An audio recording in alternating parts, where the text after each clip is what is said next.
friends, readers, and fellow authors. Allow me to introduce myself. Thank you for tuning in to my channel. My name is Troy J. Bacon, and I'm here to introduce the first book of my first novel trilogy, Antyalaka. It is a mystery, fantasy, adventure story that meshes with the mythical stories and elements of this planet.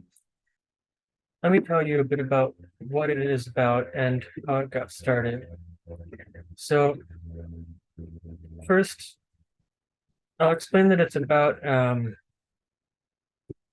young 18-year-old boy who just graduated from high school, and he departs on a plane trip with his father and his father's favorite Cessna. His father is a private airline pilot and um, an instructor, and so they go on this trip to Puerto Rico. By the way, Puerto Rico is one of the major UFO and um, alien activity hotspots of the planet, that region. Um, and so they depart from Pennsylvania to Puerto Rico, and then they crash land. Um, Something happens in a cloud, and then they crash land on a mysterious island. They don't know what island it is, and so they're forced to crash land. Um, the main character's name is Tex, and his father um, goes missing the next day. His father gets knocked unconscious in the crash, and then Tex has to save him, and he goes missing the next day in the jungle. How does that happen? That's one of the big mysteries of the first book. One of the first mysteries, anyway, that seems to get introduced. But before his father goes missing without a trace, when he's unconscious and also still injured, recovering from his injuries, um, Tex has this little wooden box, maybe about the size of a card deck or so, maybe a little bigger. But it's a little wooden box with a bunch of geometric symbols on it, as I describe it. And so he can't open it. He doesn't know where it came from. His father told him he got it. It was a gift from a friend in Puerto Rico that they were going to rendezvous with. But now he has this, and it's a mystery. Um, he can't open it. It seems to have a panel on the front that is supposed to slide open, but it doesn't. Um, and so that's a bit of the beginning. Um, long story, kind of long story short, a summary is that Tex has to survive on this jungle island for a little bit. But then before long, he finds a series of trails, established trails on the island, and eventually finds some other people who indeed live in a village. I won't reveal too much, but basically Tex goes on this journey after living with these people for a while um, to find his father. And so then there's this whole mystery along the way of what happened to his father still and if he's even alive. They are given some clue as to where he might have ended up, Tex and his new friends. And so, yeah, just then it becomes this big journey to find his father and hopefully rescue him, and hopefully Tex and his father Matthew might eventually be able to go home. Um, but the story becomes a lot more complicated.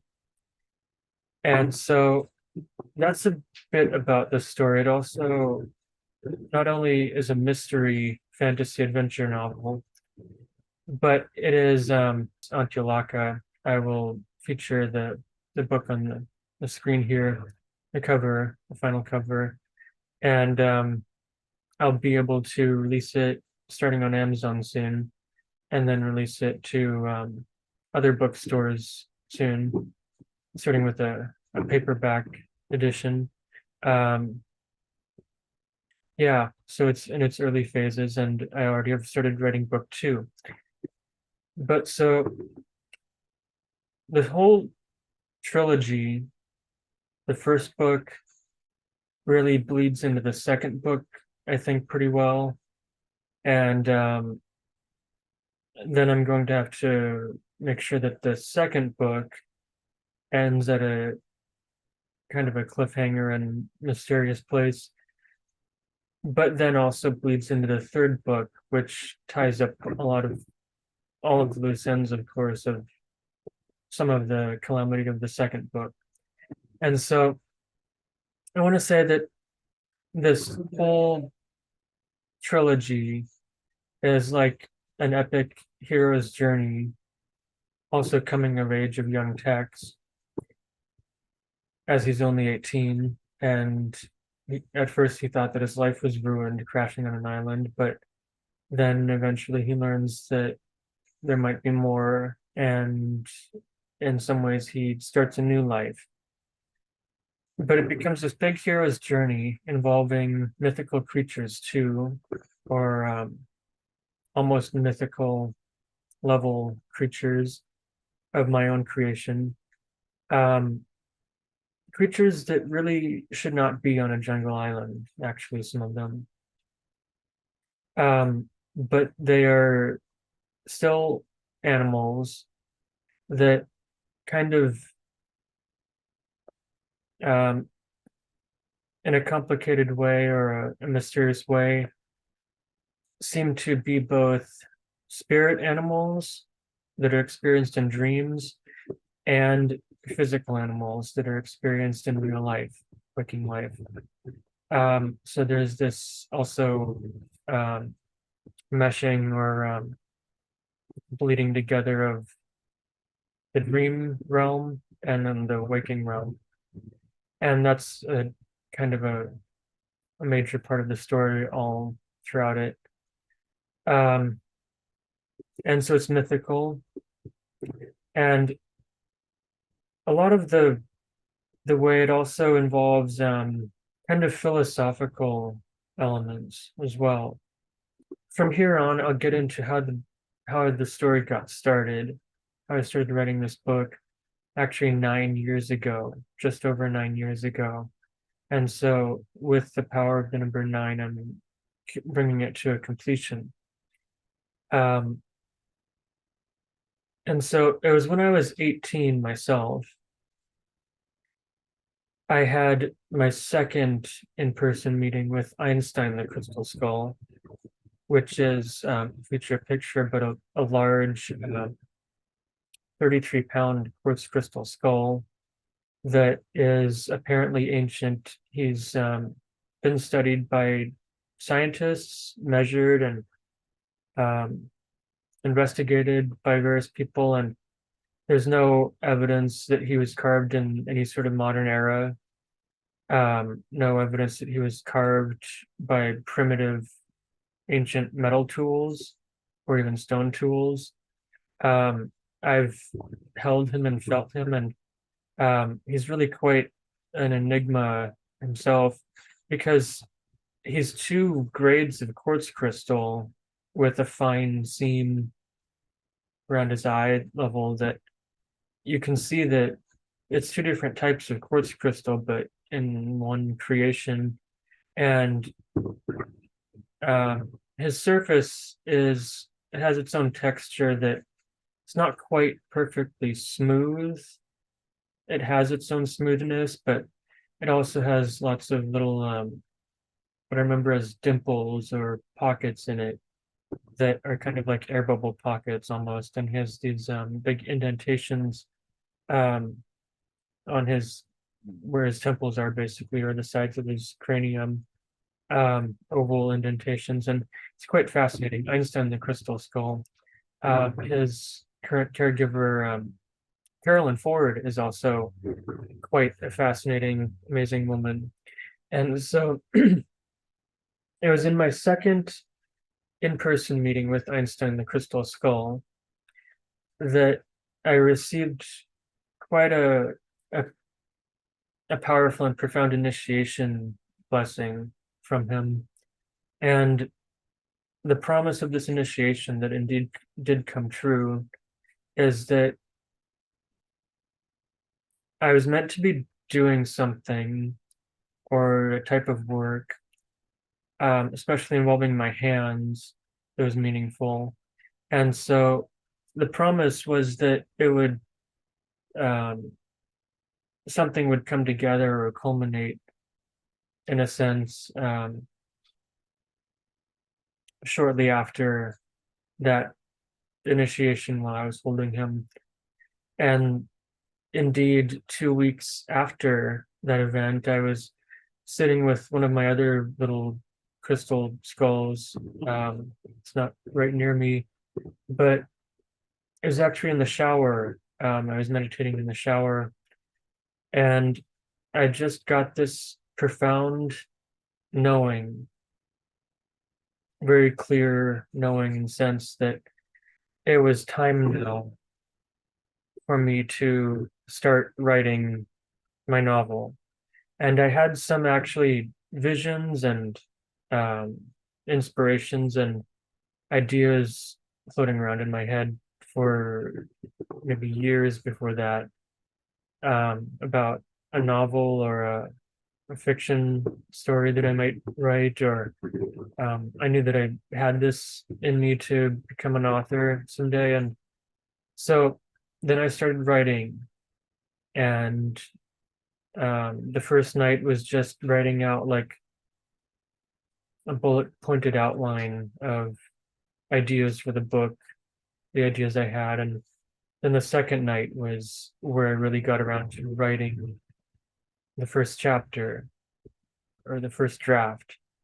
Um, but what I can say is that this book, the first book of Antyalaka and the second book too, especially the first book, there were about 12 chapters written um, before my walk-in, but I picked up the story again a couple of years ago, um, or yeah, about a couple of years ago now in 2021, summer of 2021, and I started rewriting it and revamped every single chapter and rewrote a lot of it.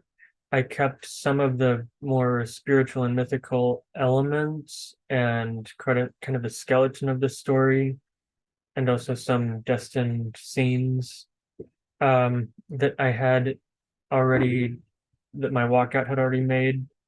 But I made it a lot better. I made the writing a lot more powerful, a lot more enjoyable to read. And so now this book is my book as a walk-in, and I'm publishing it. Um, my walkout was kind of off and on lackadaisical about writing it, but now I've written it and become serious about it. So I can say that the Antyalaka trilogy was initiated by a crystal skull, an ancient one. And so it has that power to it. I even include an element of crystal skulls in the story that you'll discover as you read it. And so that will be kind of an Easter egg, a golden egg hidden in there, um, or maybe even two or three of them. And I also will say that the whole trilogy has an overarching, or even underlying element of something that might even be alien, certainly some paranormal things, um, some things that also, just like dreams and waking reality, bleed and um, cross over between the dream realm, the spirit realm, the waking physical reality realm, and um, even the afterlife realm. I'll probably include elements of that in there. So yeah, I'm excited. This is quite a journey. The story is, and this book is. It's been quite a journey for me to write it over the past couple of years.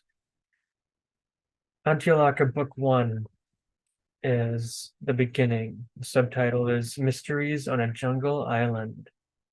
And I should have the second book out hopefully sometime next year in 2024. I'm aiming. If you're curious about the book, about Antyalaka Book One and the rest of the trilogy after it comes out, I will be sure to add a link as soon as I get it for Amazon and anywhere else that it becomes available online, and any other major stores where you may be able to either buy it on the shelf and or order it. So yeah, this book I'll say is geared, I think, towards readers around 17 or 18 and older. It does have some descriptions of sexual activity and nudity. Nothing too graphic, but also some scenes of violence and even some blood and a character death or two along the way.